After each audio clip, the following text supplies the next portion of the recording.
दोस्तों नमस्कार, स्वागत है आपका यूट्यूब चैनल एबीटेक में। आज है 18 सितंबर 2024 और जान लेते हैं आज की महत्वपूर्ण खबरें जो आज के प्रमुख समाचार पत्रों पर छाई हुई हैं और आप लोगों के लिए बहुत ही इम्पोर्टेंट है। सबसे पहले देखिए अपडेट है कि डीएलएड के लिए आवेदन आज से ऑनलाइन भरे जाएंगे फॉर्म। 9 अक्टूबर तक किया जा सकेगा आवेदन। तो डिप्लोमा इन एलिमेंट्री एजुकेशन यानी डीएलएड जिसको बीटीसी भी बोलते हैं, सत्र 2024 के लिए ऑनलाइन आवेदन 18 सितंबर यानी आज से शुरू हो जाएगा।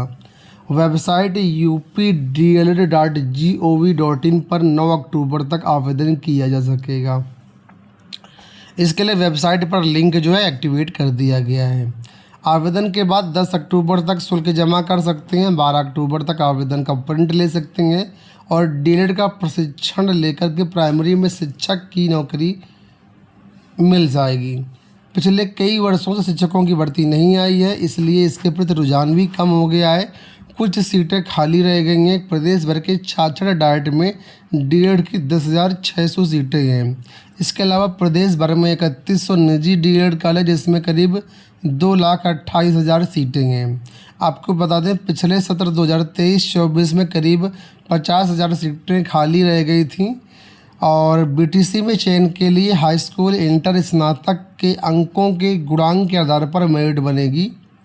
कोई भी प्रवेश परीक्षा नहीं होगी। टॉप मेरिट वालों को डाइट में प्रवेश मिलेगा और बाकी जो रहेंगे उनको निजी जो विद्यालय हैं वहाँ पर प्रवेश मिलेगा। 2 वर्षीय प्रशिक्षण है और इसमें अगर डाइट में आपको एडमिशन लेना है तो फीस यहाँ पर लगेगी 10,200 रुपये प्रति वर्ष।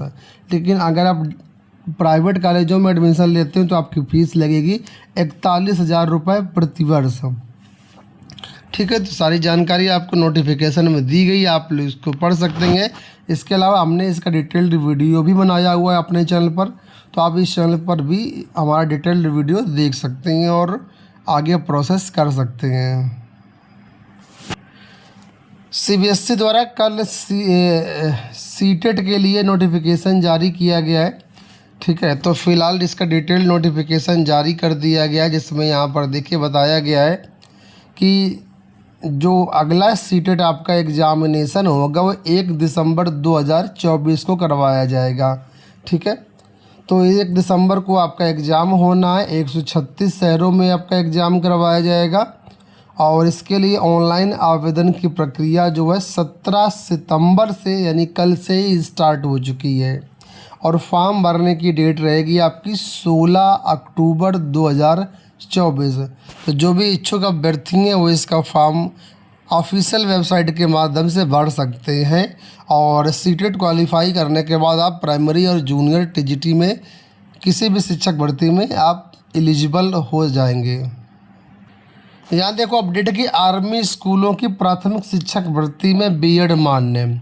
प्राथमिक स्कूलों की शिक्षक भर्ती में बीएड को मान्य करने संबंधी एनसीटीई की 26 जून 2018 का अधिसूचना सुप्रीम कोर्ट ने 11 अगस्त 2023 को खारिज होने के बावजूद आर्मी पब्लिक स्कूलों ने पीआरटी शिक्षकों के ऑनलाइन स्क्रीनिंग टेस्ट के लिए बीएड को मान्य किया है।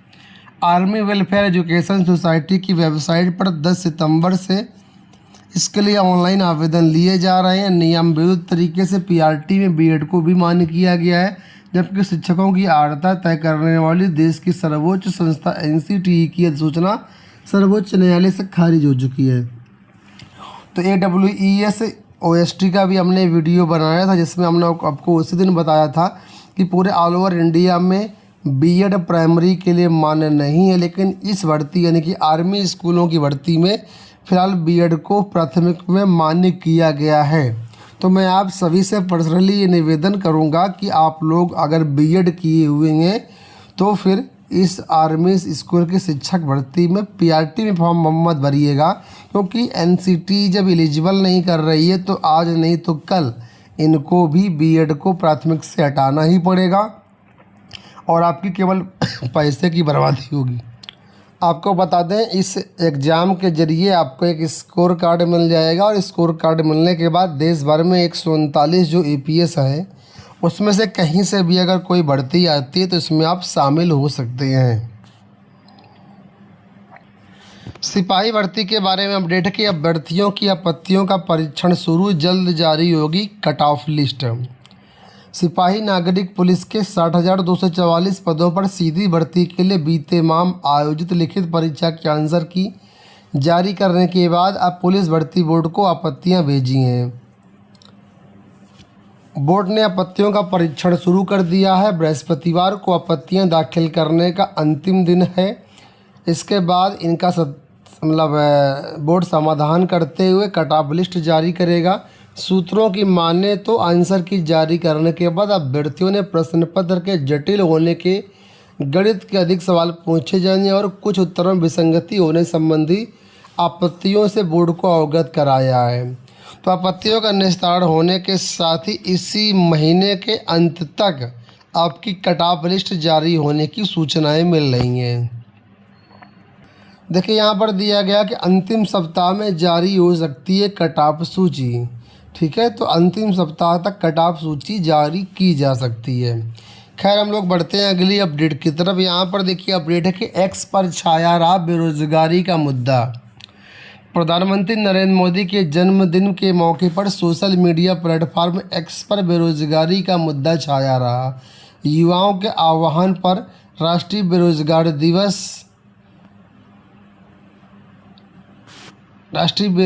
दिवस जो है ट्विटर पर ट्रेंड करता रहा।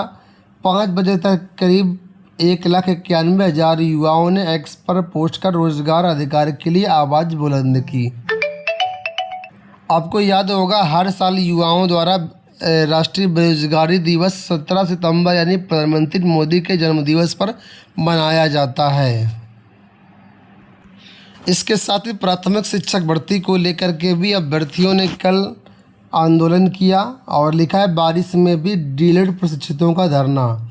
6 साल से प्राथमिक शिक्षक भर्ती नहीं आने की प्रतीक्षा कर रहे डीएलएड प्रशिक्षित अपनी आंदोलन की राह पर हैं।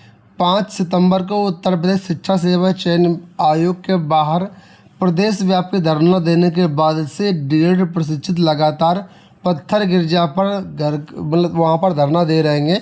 मंगलवार को दिन भर हुई बरसात में भी अभ्यर्थियों ने धरना दिया और डीएलएड संघ के प्रदेश अध्यक्ष रजत सिंह ने बताया कि शिक्षकों के पद रिक्त होने के बावजूद सरकार शिक्षा मित्रों और निदेशकों को गिना करके पद भरा बता रही है। इसलिए सरकार तक अपनी मांग पहुंचाने के लिए, अपनी बात रखने के लिए लगातार जो ये धरना है किया जा रहा है।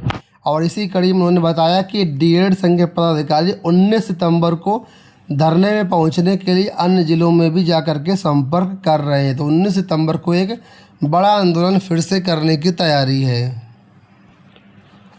कल आप लोग जानते होंगे कि दिन भर बारिश हुई और जमकर के बारिश हुई। उसका नतीजा ये है कि बहुत सारे इलाके जो है बाढ़ की चपेट में आ गए, जिसकी तस्वीरें यहाँ पर देख सकते हैं कि आप प्रयागराज में नीचे बाढ़, ऊपर से बारिश की मार से जनजीवन बेजार।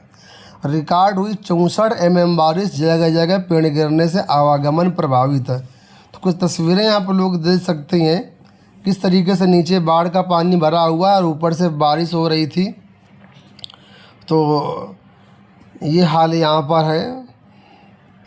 प्रयागराज, कौशाम्बी समेत कई जिलों के जो स्कूल हैं आज बंद हैं। 12वीं तक के स्कूलों को डीएम के आदेशानुसार बंद किया गया है। इसमें देखिए लिखा है करछना, मेजा, नवाबगंज, सुराव, फूलपुर समेत गंगा पार, यमुना पार में सुबह से शाम तक बारिश हुई और इसमें बहुत सारे जगह बाढ़ की स्थिति देखने को रही। ऐसी एक यहाँ पर देखिए अपडेट है कि बाढ़ में फंस गए प्रतियोगी छात्र, पढ़ाई और भविष्य दोनों दांव पर। छोटा बगाड़ा, पालचौराह, सलोरी और रसूलाबाद जैसे क्षेत्रों में बाढ़ का पानी घुसने की वजह से प्रतियोगी परीक्षाओं की तैयारी में जुटे छात्र प्रभावित हो गए हैं। पीसीएस, आरओ सहित विभिन्न प्रतियोगी परीक्षाओं की तैयारी में लगे छात्र बाढ़ के पानी से घिरे हुए हैं, जिससे उनका बाहर निकलना मुश्किल हो गया है। लाइब्रेरियों में पानी भरने और बिजली कटौती के कारण उनकी पढ़ाई बाधित हो रही है। कई छात्रों ने ऊंचे स्थानों पर शरण ले ली है, लेकिन उनकी मुश्किलें बढ़ती जा रही हैं। तो ये हाल आप लोग देख सकते हैं किस तरीके से बारिश ने कल प्रभावित किया। दोस्तों, ये हो गई आज की सारी सूचनाएं। इस वीडियो में इतना ही। इसी तरह के अपडेट्स के लिए चैनल को सब्सक्राइब कर लीजिए। आप हमें टेलीग्राम और व्हाट्सएप पर भी फॉलो कर सकते हैं, लिंक डिस्क्रिप्शन बॉक्स में दिए गए हैं।